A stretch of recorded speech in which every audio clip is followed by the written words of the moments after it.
Assalamualaikum warahmatullahi wabarakatuh. Hai Sobat Hebat Matsa Surba, kembali lagi di kanal YouTube MTS Surya Buana bersama saya Ibu Emi Fardatin di mata pelajaran Ilmu Pengetahuan Alam. Baik anak-anak, pada pertemuan kali ini kita akan melanjutkan dari materi minggu kemarin, yaitu mengenai sumber energi. Nah, kita masih di bab energi dalam sistem kehidupan anak-anak ya. Nah, sebelum memulai pelajaran, mari kita berdoa bersama-sama agar ilmu yang kita dapatkan bermanfaat dunia dan akhirat. Bismillahirrahmanirrahim. Raditu billahi robba wa bil islami dina wa bi muhammadin nabiyya wa rasula. Rabbi zidni ilma warzuqni fahma waj'alni min ibadikas sholihin. Baik anak-anak, tujuan pembelajaran kita kali ini yaitu yang pertama, setelah pembelajaran diharapkan siswa dapat menjelaskan sumber energi tak terbarukan dan energi yang dapat terbarukan. Kemudian yang kedua, setelah melakukan pembelajaran diharapkan siswa dapat menjelaskan makanan sebagai sumber energi.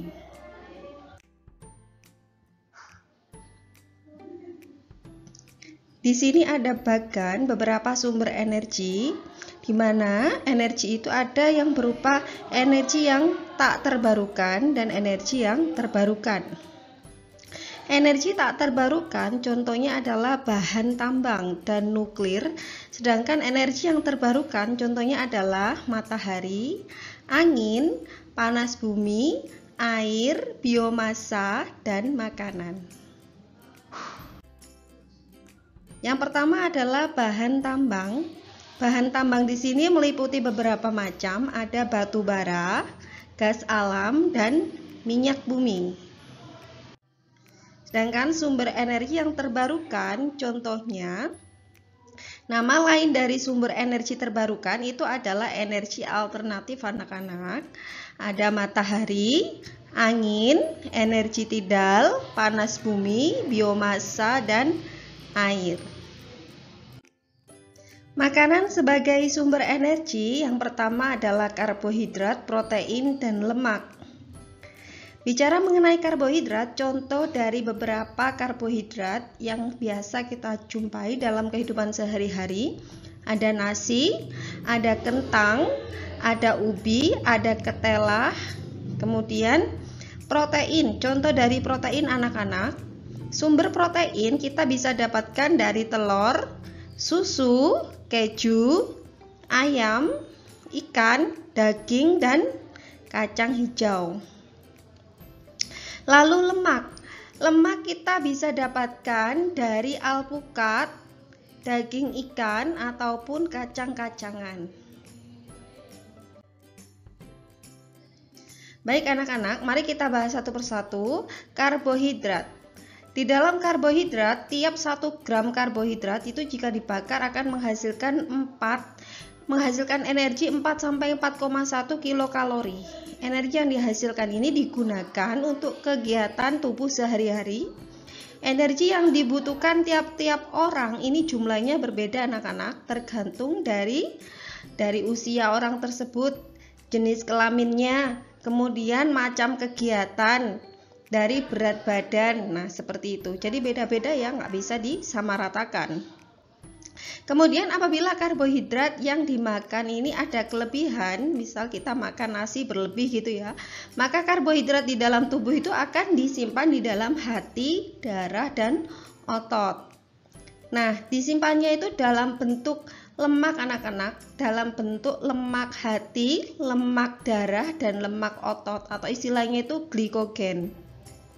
Kemudian zat makanan yang lain itu berupa lemak. Lemak di sini itu merupakan sumber energi, di mana 1 gram lemak ini menghasilkan energi sebesar 9,3 kilokalori. Nah, lemak ini juga berfungsi sebagai pelarut vitamin A, D, E, dan K. Kemudian lemak ini juga bisa dapat sebagai pelindung organ-organ tubuh yang penting sebagai bantalan lemak dan sebagai pelindung tubuh dari suhu yang rendah.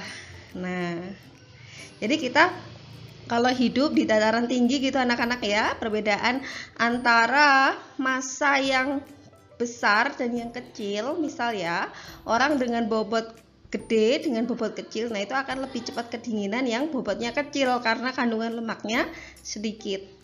Karena salah satu fungsi lemak yaitu sebagai pelindung tubuh dari suhu yang rendah. Lalu berikutnya adalah protein. Protein ini merupakan sumber energi atau dalam 1 gram protein itu bisa menghasilkan 4,1 kilokalori. Protein juga sebagai zat pembangun jaringan tubuh. Lalu protein itu dapat berfungsi untuk menggantikan sel tubuh yang rusak.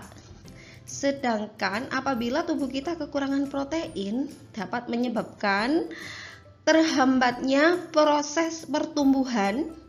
Kemudian ketika protein ini berlebih ya anak-anak ya di dalam tubuh akan diubah menjadi senyawa nitrogen yang akan disimpan pada ginjal. Baik anak-anak, demikian penjelasan Ibu tentang zat makanan sebagai sumber energi, di mana tugasnya sekarang berupa tugas proyek anak-anak. Nah, tugasnya seperti ini. Mencari artikelnya boleh media cetak atau online yang berhubungan dengan pencernaan zat makanan sebagai sumber energi.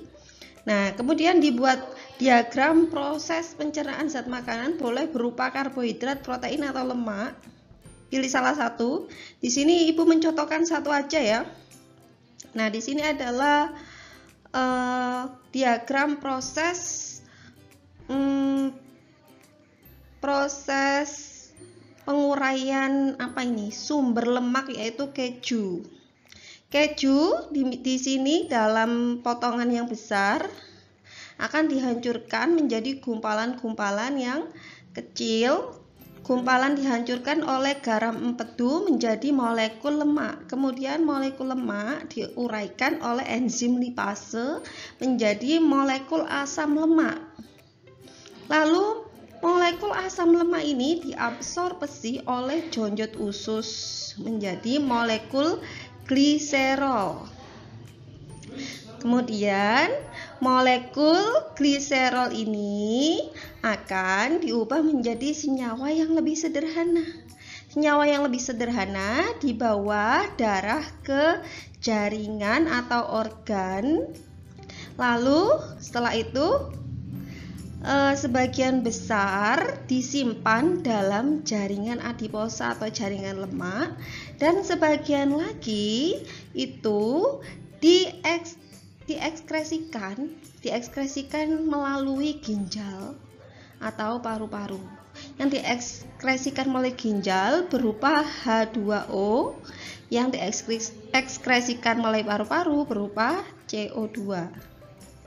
Baik anak-anak, silakan mencoba untuk mengerjakan membuat diagram proses pencernaan zat makanan. Boleh dipilih salah satu ya, baik karbohidrat, protein maupun lemak. Nah, nanti ditulis di buku, kemudian diupload di Google Classroom. Terima kasih atas perhatiannya untuk kali ini. Semoga apa yang kita peroleh hari ini bisa bermanfaat di dunia maupun di akhirat. Ibu akhiri. Wassalamualaikum warahmatullahi wabarakatuh.